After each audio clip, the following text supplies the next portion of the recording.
அனைவருக்கும் வணக்கம் நண்பர்களே. இன்னைக்கு நம்முடைய பதிவில் எதை பற்றி பார்க்க போகிறோன்னா, முருகனுடைய அறுபடை வீடுகளில் மூன்றாவது படை வீடுன்னு சொல்லக்கூடிய பழனி ஆண்டவன் கோவிலுக்காக பார்த்திங்கன்னா தைப்பூசத்தையொட்டி பல பக்தர்கள் மாலை அணிந்து செல்லக்கூடிய இந்த நேரத்தில் பார்த்திங்கன்னா பழனிமலை முருகனுக்காக விரதம் இருக்கும்போது என்ன மாதிரியான விஷயங்களை செய்யணும் செய்யக்கூடாது, இந்த விரத நாட்களில் பார்த்திங்கன்னா கட்டாயம் பின்பற்ற வேண்டிய வழிமுறைகள் என்னன்னு தெரிஞ்சுக்கோங்க. மேலும் பழனிமலை ஆண்டவனை இந்த முறையில் சென்று தரிசித்தா நிச்சயம் உங்களுக்கான பலன் உண்டுங்க. இந்த வழிபாட்டு முறை என்னன்னு தெரிஞ்சுக்கொள்ள கடைசி வரைக்கும் ஸ்கிப் பண்ணாமல் பாருங்கள். மேலும் நீங்கள் புதியவராக இருந்தீங்கன்னா மறக்காமல் நம்ம சேனலை சப்ஸ்கிரைப் பண்ணிவிட்டு கூடவே இருக்க பெல் பட்டனை கிளிக் பண்ணிக்கோங்க. தனிப்பட்ட முறையில் உங்கள் ஜாதகத்தில் இருக்கக்கூடிய பிரச்சனைக்கு சரியான ஒரு பரிகாரத்தை பெற்றுக்கொள்ள நினைத்தா வீடியோவில் டிஸ்கிரிப்ஷனில் ஃபோன் நம்பர் கொடுத்துருப்போம், அந்த நம்பருக்கு நீங்கள் கால் பண்ணி தெரிஞ்சுக்கலாம்.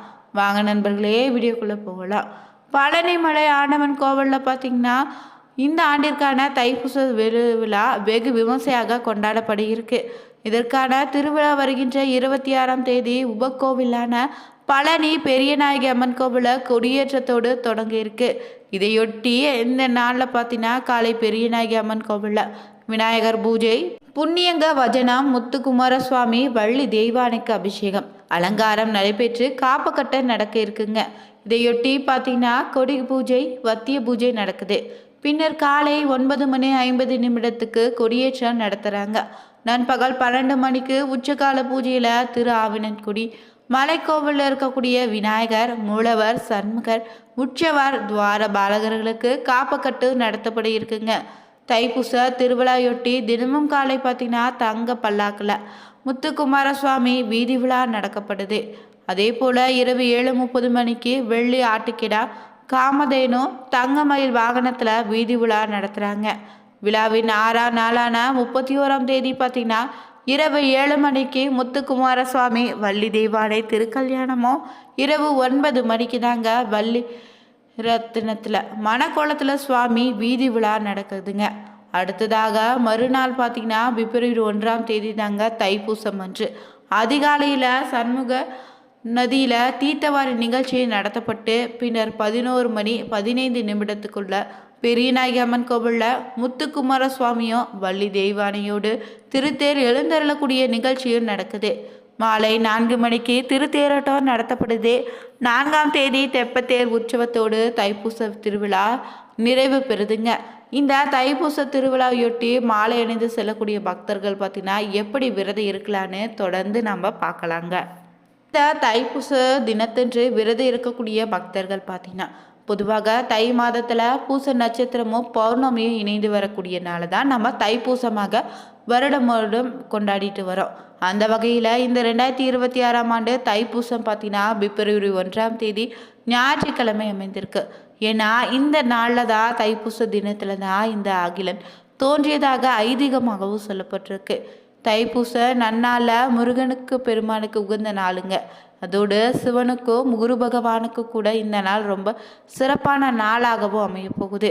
தைப்பூச நாளில் காலையில் எழுந்து குளிச்சுட்டு நெற்றி நிறைய திருநீர் அணிந்து கொண்டு கந்த சஷ்டி கவசம், கந்தர் அலங்காரம், கந்தர் அனுபூதி, திருமுருகாற்றுப்படை, திருப்புகழ்னே, கந்த கலிவெம்பானே போன்றவற்றை மாலை வரை படிக்கலாங்க. அதே போல் வேலைக்கு செல்லக்கூடிய நபராக இருந்தீங்கன்னா கந்தனை காலையிலே பூஜித்து மனதார வணங்கிட்டு நாள் முழுவதும் கந்தனை நினைத்து கொண்டு ஓம் சரவணபவ எனும் மந்திரத்தை உச்சரித்தபடியே உங்களுடைய வேலைகளை நீ செய்யலாம்.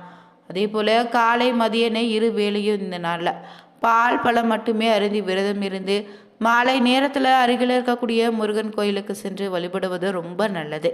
முருகனை நீங்கள் வழிபடக்கூடிய நேரத்தில் பார்த்தீங்கன்னா முருக வேலை இன்று வழிபடுவதும் ரொம்ப நல்லதுங்க.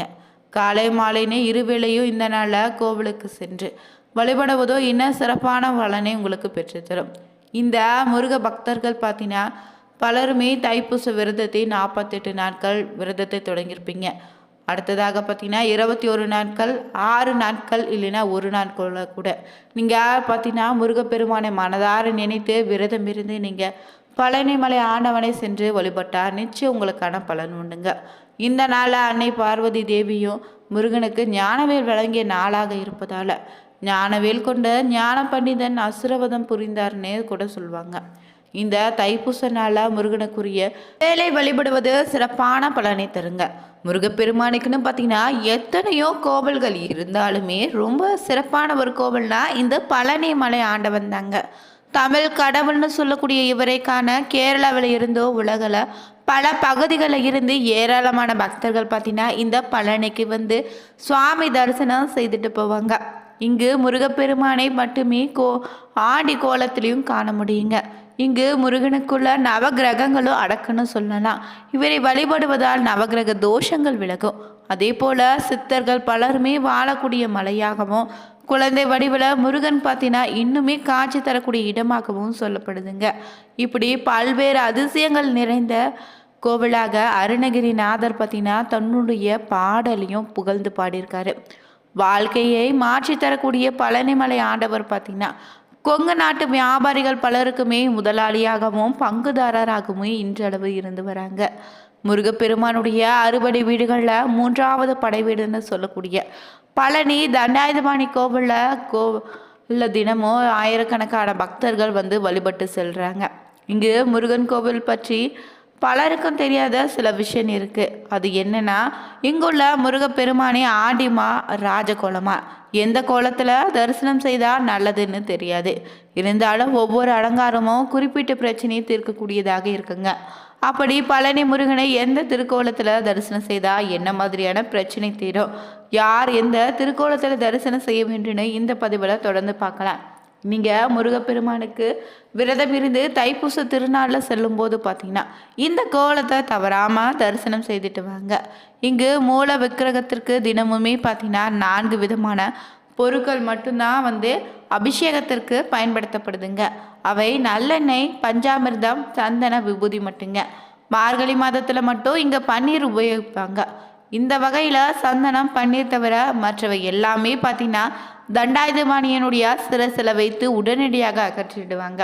அதாவது முடி முதல் அடி வரையிலான அபிஷேகம்னு சொல்லக்கூடிய முழு அபிஷேகம் சந்தனமும் பன்னீருக்கு மட்டும்தாங்க.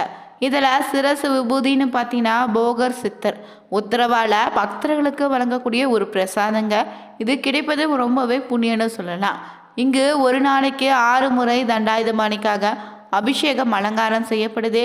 இது 5 முதல் 7 நிமிடத்துக்குள்ளே முடித்துடுவாங்க. மேலும் அபிஷேகம் முடிந்து அலங்காரம் செய்துட்டாலே பின்னர் அடுத்த அபிஷேகம் நடக்கும் வரை இங்கு மாலை சாற்றுவதோ பூக்களால் அர்ச்சனை செய்வதோ கிடையாதுங்க. இரவில் மட்டும் முருகனின் மார்பில் வட்ட வடிவில் சந்தன காப்பு சாத்தப்படுது. விக்கிரகத்தின் புருவங்களுக்கு இடையில் ஒரு பொட்டளவுக்கு இங்கே சந்தனம் வைப்பாங்க. முந்தைய காலத்தில் இந்த சந்தன காப்பை முகத்திலும் சாத்திருந்தாங்க. பின்னால் தான் இந்த முறையில் மாற்றம் ஏற்பட்டிருக்கு. மேலும் தண்டாயுதபாணியுடைய விக்கிரகம் நவபாஷானத்தால் செய்யப்பட்டதுன்னு எப்போதுமே மிகுந்த சூடாக இருக்கும். அதனால் இரவு முழுவதும் அந்த விக்கிரகத்திலிருந்து நீர் வெளிப்படுங்க.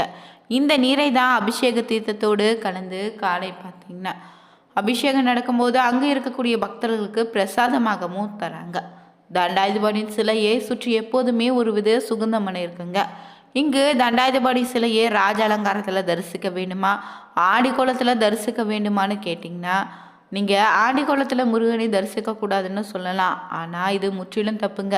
ஏன்னா பழனிமலை முருகனை ஆடி கோலத்தில் தரிசிப்பதே அளவில்லாத பல சிறப்புகளை கொண்டதாக இருக்குது. முற்றும் துறந்த துவநிலைன்னு கூட அலங்காரம் இல்லாமல் ஆடி கோலத்தில் பார்க்கும்போது உங்களுக்குள்ள ஒரு மெய்ஞானம் உண்டாகும். முற்றும் துறந்தவங்க குடும்பத்தில் பல நிலைகளை கடந்தவங்க ஆடி கோலத்தில் தரிசனம் செய்யலாம். அதே போல் செவ்வாய் கிரக அதிபதினு சொல்லக்கூடிய முருகப்பெருமான் விளங்குவதால் பழனி முருகன் ஞானக்காரகன்னு சொல்லலாம். ஆனால் செவ்வாயோடு குருவும் கலக்கிறாரு. வீரம், தைரியம் இதற்கெல்லாம் உரிய கிரகம் தாங்க செவ்வாய். வீரமும் தைரியம் இருந்தாலே நம்ம எல்லாவற்றையும் உதரை விட்டு தள்ளிட்டு இங்கே நின்றுருக்காரு. இதனால தான் நின்ற உடனேயே குரு இங்கே வந்துட்டாரு. செவ்வாய் வீர வேஷத்தோடு கிளம்பி குருவாக நிற்கிறாரு. அதனால் செவ்வாய் குருவின் அருள் பெற்ற தலனே சொல்லலாங்க. நீங்கள் இங்கு வழக்குகள் நடக்குது, தீராத பிரச்சனையில் இருந்தீங்கன்னா முருகனை பார்த்தீங்கன்னா மனக்குழப்பத்தோடு இருக்கக்கூடியவங்க ஆடிக்கோலனை தரிசிக்கலாம். அதே போல் பேச இயலாதவங்க, குறைபாடு உள்ளவங்க, மன எழுச்சியில் உள்ளவங்களும் ஆடிக்கோலத்தில் தரிசிக்கலாம். அதே போல் சுப காரியங்களுக்காக பெண்ணிற்கு கல்யாணம் முடிக்க போகுவது, பத்திரிக்கை அடித்து கும்பிட போவது, வீடு விற்பது, வாங்குவது, கட்டிய பின் கிரக பிரவேசம் செய்வதுன்னு போன்ற சுப நிகழ்வுகளுக்கு ராஜ அலங்கார கோலத்தை தரிசிக்கலாங்க. உங்களால் சரி செய்யக்கூடிய விஷயங்களை ராஜ அலங்காரத்திலும் உங்களாலே சரி செய்ய முடியாத சில விஷயங்கள் இருக்க அது ஆடிக்கோலத்தை தரிசிப்பது சிறப்பான பலன் உண்டு. இந்த ஆண்டு தைப்பூசம் அனைவருக்கும் சிறப்பாக அமையட்டும். பிடிச்சிருந்தா பழனி தண்டாயுதபாணி போற்றி எனும் மந்திரத்தை 3 முறை கமெண்ட் பாக்ஸில் பதிவிடுங்க. லைக் பண்ணுங்க, ஷேர் பண்ணுங்க, கமெண்ட் பண்ணுங்க. Thank you viewers.